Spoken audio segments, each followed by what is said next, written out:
অ্যাস্ট্রোলজির এই অনুষ্ঠানে আপনাদের সবাইকে স্বাগত।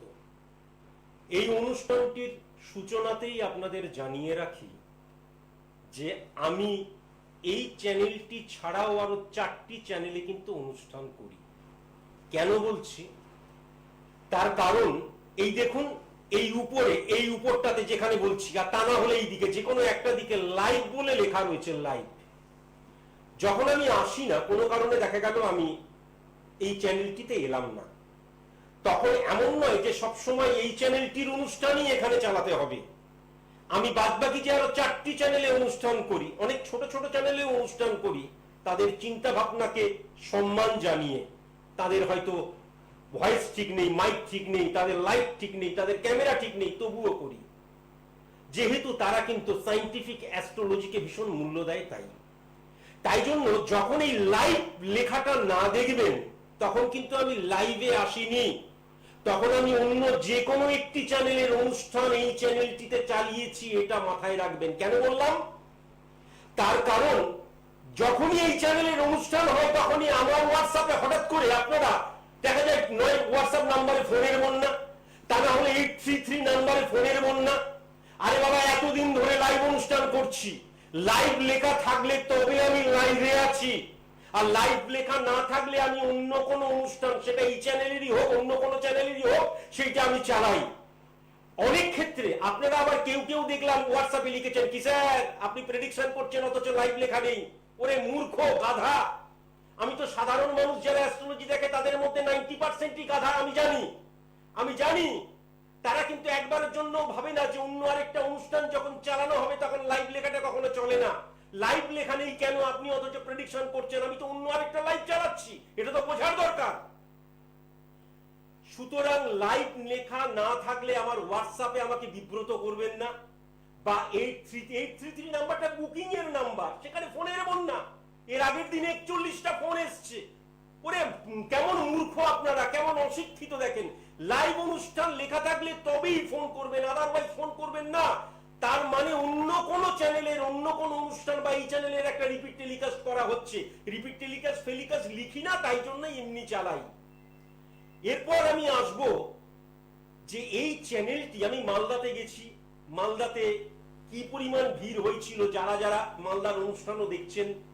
যাই হোক, আমি এই নিয়ে বলে আর নিজের কৃতিত্ব ফলাও করতে চাই না, কিন্তু কি ভয়ঙ্কর রাস্তা, এবং মাস্কের কোনো ব্যবহারই নেই, ডিস্টেন্স প্রথা নেই। যাই হোক, আমি একটা কথা শুধু এই সৃষ্টি চ্যানেলের যারা হেড রয়েছেন, মেন রয়েছেন, তাদেরকে বলবো, এই চ্যানেলটি বিরাট ক্যাপাসিটি এবং চ্যানেলটি মারাত্মক পাওয়ারফুল একটা চ্যানেল। এখানে আপনারা যখন কোনো অ্যাস্ট্রোলজারকে যখন আপনারা কোনো প্রোগ্রাম দিচ্ছেন, তার আগে একটু যাচাই করে নিন। এসব উল্টো পাল্টা কিছু অ্যাস্ট্রোলজার উল্টো পাল্টা কথা লাইভ অনুষ্ঠানে করছে। এখন আমাদের মোবাইলের মধ্যে এখন যেহেতু এই চ্যানেলের সব অনুষ্ঠান দেখা যাচ্ছে বা অন্যান্য অনেক অনুষ্ঠানে দেখা যাচ্ছে, তাই গাড়িতে যেতে যেতেও দেখি। এই প্রসঙ্গে যারা যারা আমার অনুষ্ঠান দেখছেন, একজন দেখুন আর 50 জন দেখুন আর 100 জনই দেখুন, কাল সর্প কোনো দোষের কখনো উল্লেখ করে না। সব সময় মাথায় রাখবেন যে আমাদের অ্যাস্ট্রোলজিতে সায়েন্টিফিক নয়, সায়েন্টিফিক অ্যাস্ট্রোলজি মানে pure astrology, real astrology, accurate astrology এবং পড়াশোনার অ্যাস্ট্রোলজি। তাই জন্যই সায়েন্টিফিক অ্যাস্ট্রোলজি কথাটা লেখা আছে, পড়াশোনা করা অ্যাস্ট্রোলজি। এখানে কোনো মূর্তি নিয়ে নিলাম, নিয়ে জয় মা জয় কালী বলে অ্যাস্ট্রোলজি নয়। কাল সর্প একটা দোষের, কখনোই কাল সর্পের কথা উল্লেখই নেই কোনো বইতে। যদি উল্লেখ দেখাতে পারেন কোনো বইতে, আমি কোনো এখনকার অ্যাস্ট্রোলজারের লেখা কোনো বইয়ের কথা বলছি না, রিয়েল যে বইগুলো, তাহলে আমি অ্যাস্ট্রোলজিটা ছেড়ে দেব। মনে রাখবেন, জেনেটিক বব ফ্র্যাঙ্কো উইলিয়াম থেকে শুরু করে সচিন তেন্ডুলকর একদম টপমোস্ট ফর্মে যখন ছিল, তখন তার কিন্তু কাল সর্প দোষ ছিল তাদের। আমি 3 জনের নরমালি নাম বললাম, আরো অনেক ভুরি ভুরি নাম আছে। তাহলে কি করে Sachin Tendulkar god of cricket হলো? কাল সর্প দোষ মানে হচ্ছে আমরা আমাদের জীবনে ব্যালেন্স রাখতে পারি না। এই নিয়ে আমি পরবর্তীকালে একদম আমি উদাহরণ দিয়ে টানছি। আমরা আমাদের জীবনে, আমাদের ব্যক্তিগত লাইফ আছে, প্রফেশনাল লাইফ আছে, এই লাইফটাকে ব্যালেন্স করে চলতে পারি না। একদিকটা যখন ঝুঁকে যায়, একদিকে যখন বেশি ফোকাস করি, তখন কিন্তু যখন এই ফোকাসটা হচ্ছে তখন কিন্তু কাল সর্পের প্রাদুর্ভাব, কাল সর্প যোগ প্রাদুর্ভাব লক্ষ্য করা যায়, এটা দোষ নয়। আমি পরবর্তীকালে আসছি। নমস্কার। নমস্কার। কার সম্পর্কে জানতে চান? আমার ছেলের সম্পর্কে জানতে চাই। Date of birth, time of birth, place of birth. Date of birth হচ্ছে 19 ফেব্রুয়ারি 2001। 2001। আচ্ছা, গোত্র কি? গোত্র হচ্ছে গোত্র। শুনতে পেলাম না। কাশ্যপ গোত্র। 969531। প্রথমেই আমি একটা কথা বলবো যে এই ছেলেটির মধ্যে কিন্তু মারাত্মক রকমের কনফিউশন হয়ে থাকার জায়গা লক্ষ্য করা যাচ্ছে। বৃহস্পতিকে কেন্দ্র ধরে 1 4 7 10 ক্যালকুলেশনের মধ্যে 3:5 9:1% এর মধ্যে ইউরেনাসের সাথে কেতু নেগেটিভ হয়ে যাচ্ছে। সব সময় কনফিউজড হয়ে থাকা, সব সময় অন্যের উপর ডিপেন্ড করে থাকার জায়গা কিন্তু লক্ষ্য করা যাচ্ছে। বাট একটা কথা আমি আপনাকে অবশ্যই বলবো, এই জাতকটির জীবনে একদম পরিবর্তনশীল বছর হচ্ছে 2022 এর আগস্টের পর থেকে। 2022 এর আগস্টের পর থেকে কিন্তু একদম পরিবর্তন তার জীবনে কিন্তু মারাত্মক ভাবে আসবে। বিশেষ করে তার প্রফেশনাল ফিল্ডে মারাত্মক পরিবর্তন আসবে। ভুল মানুষকে বিশ্বাস করার জায়গা কিন্তু লক্ষ্য করা যাচ্ছে এবং নির্ধারণটাকে ঠিক, লক্ষ্যটাকে, এই যে লক্ষ্যের যে নির্ধারণটাকে, ফোকাসটাকে ঠিক রেখে সেই দিকে কিন্তু এগোতে হবে। ফোকাসটা কিন্তু অনেক সময় নড়ে যায় বিকজ অফ তার ফ্রেন্ড সার্কেল বা তার কাছের মানুষেরা তাকে কিন্তু সঠিক সিদ্ধান্ত নিতে সাহায্য করে না, এটা ডেফিনিট ভাবে বলা যায়। আজকের মতন এইটুকুই। নমস্কার। নমস্কার।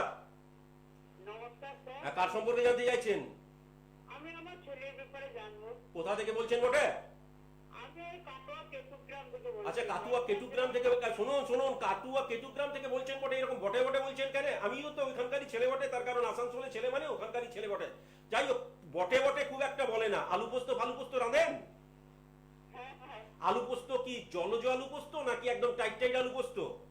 না না, আলু পোস্ত, কলারি শাক আমাদের। শুনুন শুনুন, আমি জানি আমি ওখানকারই ছেলে। আমি দেখলাম, পৃথিবী ঘুরলাম, চারিদিকে আলু পোস্ত, টাইট আলু পোস্ত একমাত্র কিন্তু এই কাটোয়া, বর্ধমান এই লাইনের মানুষেরা রাঁধে। আর আমি দেখলাম মেদিনীপুর থেকে আরম্ভ করে বা ওইদিকে বাঁকুড়ার জলের প্রস্ত। আমি একদম জলের প্রস্ত পছন্দ করি না। যাই হোক, ছেলে ডেট অফ বার্থ 1992 সাল। 696593। আচ্ছা, ডেট অফ আর টাইম অফ বার্থটা বলুন। আর টাইমটা 1:50 কাটোয়া দুপুর। আর কোথায় জন্মেছে? ওই কাটোয়াতে। আর গোত্র কি? গোত্র কি? আমাদের গোত্র চন্দ্র রেখে।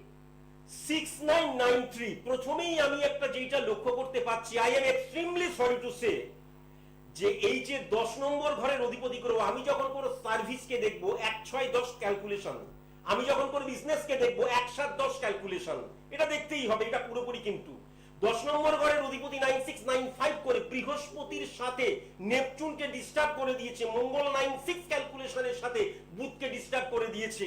এর জীবনে কিন্তু কর্মজীবনে প্রভূত উন্নতির জায়গা লক্ষ্য করা গেলেও এই যে নেগেটিভিটি লোক দেখা যাচ্ছে, এই নেগেটিভিটিকে যদি খণ্ডন না করা যায় তাহলে জীবনে কোনোদিন কিন্তু এর কর্মজীবনে উন্নতি লক্ষ্য করা যাবে না। সব সময় ইনসিকিউর থাকার জায়গাটা লক্ষ্য করা যাচ্ছে। আমি বারবার ধরে একটা কথা বলবো যে এর জীবনে কিন্তু প্রেমজ জীবন বা প্রেমিকা, যাকে মানে অপোজিট সেক্স বললে কেবল হবে না, প্রেমিকা বা যৌনতা এর জীবনের বিরাট একটা প্রতিবন্ধকতা। আমি বারবার ধরে বলেছি, আমি যখন প্রেডিকশন করি তখন আমার এথিক্সের মধ্যেই পড়ে, যেটা সঠিক সেটাই বলতে হয়। কিন্তু এটা যেহেতু টেলিভিশনের অনুষ্ঠান, এটা অনলাইনের অনুষ্ঠান হলেও আপনাকে আমি ডিটেইলে বলে দিতে পারতাম। টেলিভিশনের অনুষ্ঠান, সেটা কিন্তু আমি একদম খুলসা করে বলতে পারছি না। এর বন্ধু ভাগ্য কিন্তু একদম ভালো নয়, বিশেষ করে BKL এই নামের বন্ধু ভাগ্য কিন্তু একদম ভালো নয়। একে কিন্তু মহিলা থেকে, একে কিন্তু সোশ্যাল মিডিয়া থেকে, আর একে কিন্তু বন্ধু, খুব কাছের বন্ধু, একদম এর ক্ষেত্রে কিন্তু ভালো নয়। আর আরেকটা কথাও আমি বলবো, এ কিন্তু হঠাৎ করে যদি কোনোভাবে প্রতিবন্ধকতা ক্রিয়েট হয়ে যায়, হেরে যায় বা অবস্ট্রাক্ট হয়ে যায়, তৎক্ষণাৎ বাবা হেরে গেলাম, তাহলে বোধহয় জীবন শেষ হয়ে গেল। কিন্তু এরকম কত হাঁটতে হাঁটতে হাঁটতে হাঁটতে হাঁটতে যে তারপরে জিততে হয়, সেটা কিন্তু যারা জিতেছে তারাই জানে। বুঝতে পেরেছেন? যাই হোক, আজকের মতন এইটুকুই। নমস্কার। এই যে ক্যামেরাম্যান স্যার, এই ক্যামেরাম্যান স্যারকে আমি ভীষণ ভালো লাগে, আমার প্রচন্ড ভালো লাগে, মিথ্যে কথা বলে লাভ নাই। এই ক্যামেরাম্যান স্যারের এখন দেখা গেল ধ্যান জ্ঞান চিন্তামণি সমস্ত কিছু ক্যামেরা নিয়ে। আমি ক্যামেরা নিয়ে একটা বিরাট কিছু করতে চাই, বিরাট উন্নতি করতে চাই, বিরাট কিছু করতে চাই, বিরাট একটা, 1 সেকেন্ড ওয়েট করুন, আমাকে আগে বলতে দিন। হ্যাঁ, এবার দেখা গেল সে বিয়ে করলো। আমি জানি না এই ক্যামেরাম্যান স্যার বিয়ে করেছে না করেনি, বিয়ে থা করলো, সন্তান টন্তান হলো। কই গো, রাত 10টা বাজে, তুমি আসো, আমার ছেলে বা মেয়ের যে দুধ শেষ হয়ে গেছে, দুধটা নিয়ে আসতে হবে। আরে দাঁড়াও দাঁড়াও, আমি একটা গবেষণা করছি। কই গো, রাত 11:30 বেজে গেল, তুমি আসো, আমি যে এখনো তোমার জন্য ওয়েট করছি, খাবার যে ঠান্ডা হয়ে গেল, আর কতবার গরম করে রাখবো। আরে দাঁড়াও দাঁড়াও, আমি ক্যামেরা নিয়ে গবেষণা করছি। এইটা খুব ইয়ার্কির ছলে আমি বলছি, আমি খুব সরল ভাবে বোঝাতে পারি।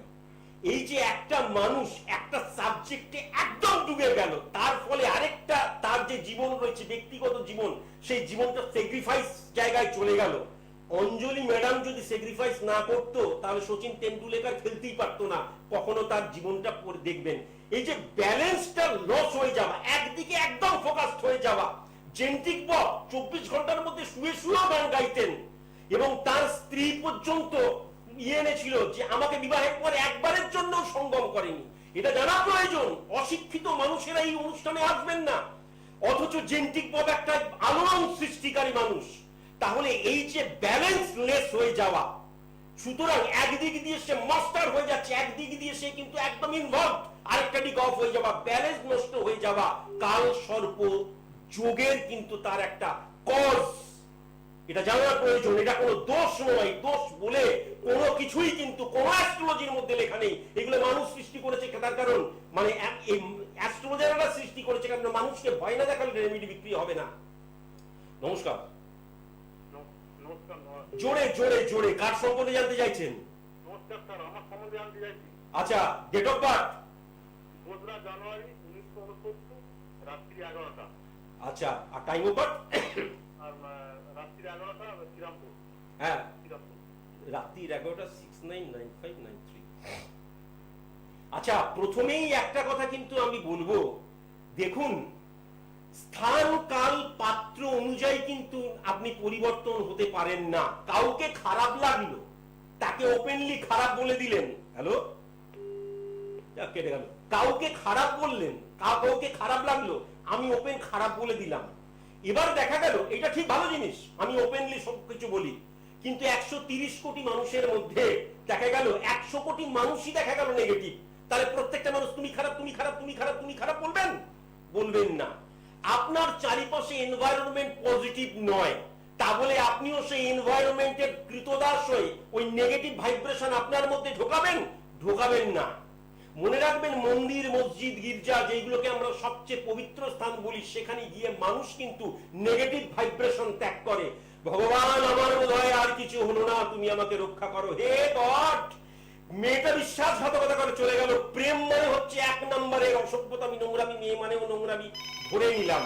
এই যে নেগেটিভ ভাইব্রেশন, তা বলি কি সেখান থেকে আপনি নেগেটিভ ভাইব্রেশন ক্রিয়েট করেন বা নেগেটিভ ভাইব্রেশন সেখান থেকে জেনারেট করেন না। কেন করেন না? তার কারণ পজিটিভ ভাইব্রেশন হিসেবে God is dedication combination of all relation and thinkings, সেখান থেকেই কিন্তু আপনি পজিটিভ ভাইব্রেশন নিচ্ছেন। তাই জন্য এই জায়গাটা কিন্তু নেগেটিভ হয়ে যাচ্ছে। তুলনা করা ছাড়তে হবে। ও আমার চাইতে কিন্তু খুব দুঃখে হয়েছে, সুতরাং আমার কোনো অসুবিধা নেই, আপনি আপনার মতন।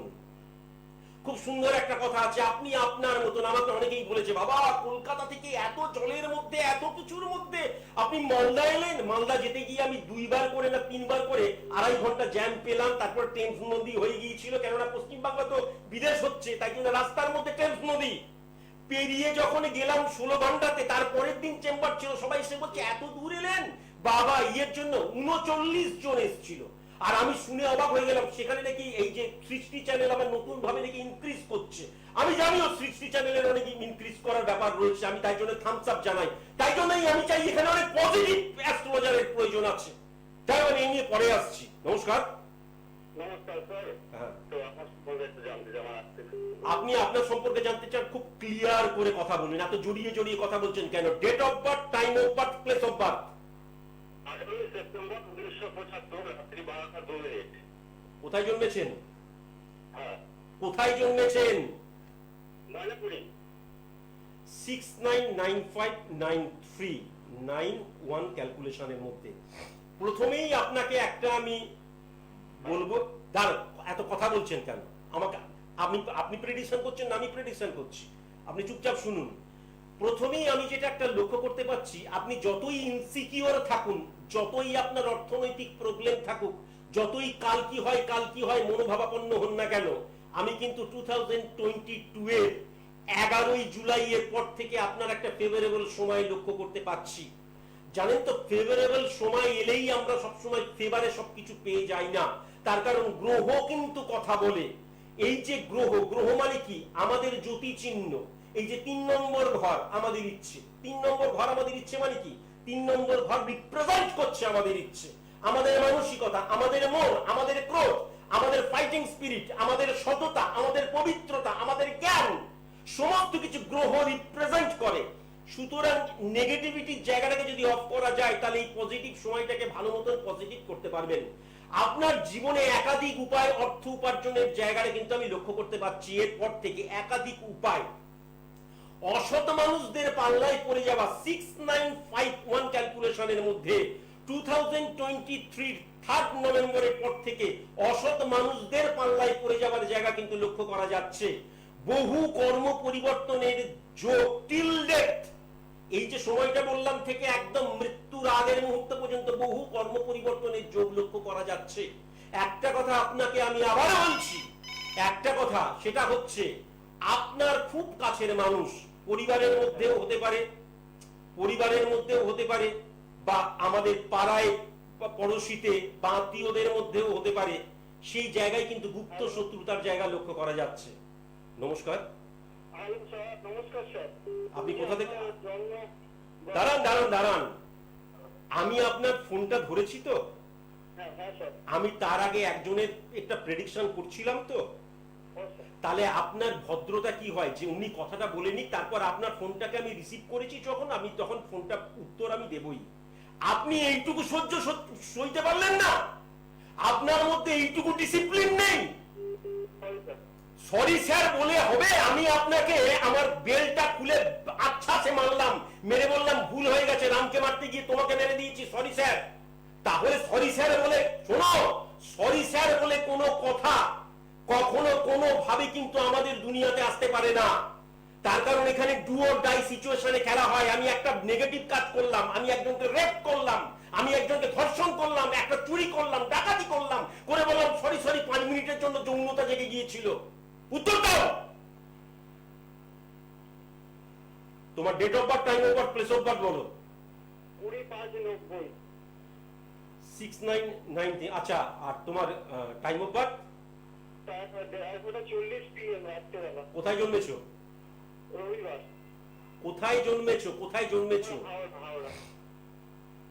প্রথমেই একটা কথা বলবো, আগে থেকে 6995 আগে থেকে কোনো সিদ্ধান্তে চলে এসো না। বা আমি একটা কাজ করছি, কাজ করতে করতে মিডল ফেজে হঠাৎ করে মনে হলো দূর কাজটা হচ্ছে না, ছেড়ে দি বলে ছেড়ে দিয়ে চলে গেলাম, কখনোই নয়। তার কারণ আমি ভোর 3টের সময় গাড়ি নিয়ে মালদাতে রওনা হলাম। চাকদা বোধহয়, এই যে আমাদের লোকনাথ বাবার চাকদা, তো লোকনাথ বাবার ওখানে, হ্যাঁ, এই যে লোকনাথ বাবার ওখানে চাকদায় যখন আমি গেলাম তখন বাজে 11:15 না 20। তখন আমি বাবা 3টের সময় বেরিয়েছি, আর এইটুকু মাত্র গেলাম, এরপর মালদা যেতে হবে। আমি ব্যাক করে কি চলে এসেছিলাম? আসিনি। তাই জন্য তোমাকে আমি ছোট্ট করে বললাম যে কোনো কাজ কিন্তু ওই মিডিল অর্ধেকটা করতে করতে আনসাকসেস হচ্ছি বা অবস্ট্রাকশন আসছে, ফিরে চলে এলাম, কখনো নয়। শেষ দেখে তবে ছেড়ো, এটা মাথায় রেখো। শেষ দেখে তবে ছেড়ো, এই মানসিকতাটা ভীষণ প্রয়োজন। নমস্কার। হ্যাঁ, আপনার ডেট অফ বার্থ বলুন। 7 সেপ্টেম্বর 1991। 1991, very nice. আচ্ছা, আপনার টাইম অফ বার্থ কি? সকাল 11:28। আচ্ছা, আর জন্মেছেন কোথায়? কৃষ্ণনগর। আমি তো কৃষ্ণনগর থেকে তো এই তো আজকে সকালবেলায় এলাম, তাহলে আপনি কৃষ্ণনগরে এলেন না কেন? কি বুঝতে পারলাম না।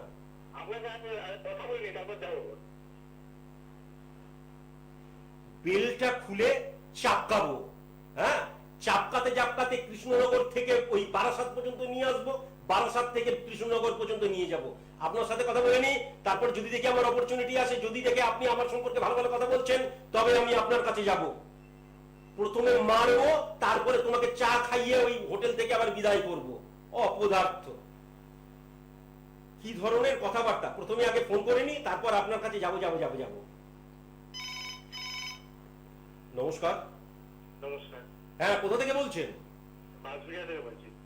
আপনার বয়স কত? আমার বয়স 29। আপনি কি কর্ম নিয়ে আমাকে প্রশ্ন করছেন? হ্যাঁ হ্যাঁ, ঠিক বলেছেন। না, ঠিক বলিনি, এটা আমি এমনি বললাম। আচ্ছা বলুন, আমি কোনো কিছুই দেখিনি। আপনি যদি বলতেন কর্ম নিয়ে বলছি না, তার অর্থ আমি প্রেডিকশন ভুল করলাম তা নয়, আমি দেখিনি এখনো। আচ্ছা, কর্ম নিয়ে আপনার প্রবলেম চলছে, তাই জন্যই আপনি আমাকে ফোন করেছেন, এটা স্বাভাবিক ব্যাপার, এটা আবার ঠিক বলার কিছু নেই। আপনি আমাকে বলুন, আপনাকে কর্ম করতে কে বাধা দিয়েছে? আমি বাধা দিয়েছি? না।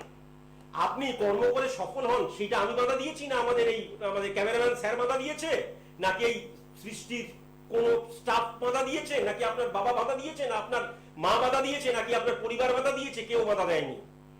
তাহলে কর্মে আনসাকসেস আপনি কতটুকু লড়াই করেছেন আপনি আমাকে বলুন তো। শুনুন, অ্যাস্ট্রোলজির প্রেডিকশন মানে কেবলমাত্র এই তোমার এই তারিখে ওই হয়ে যাবে, এই তারিখে হয়ে যাবে, তা হয় না। এটা সম্পূর্ণ ভুল।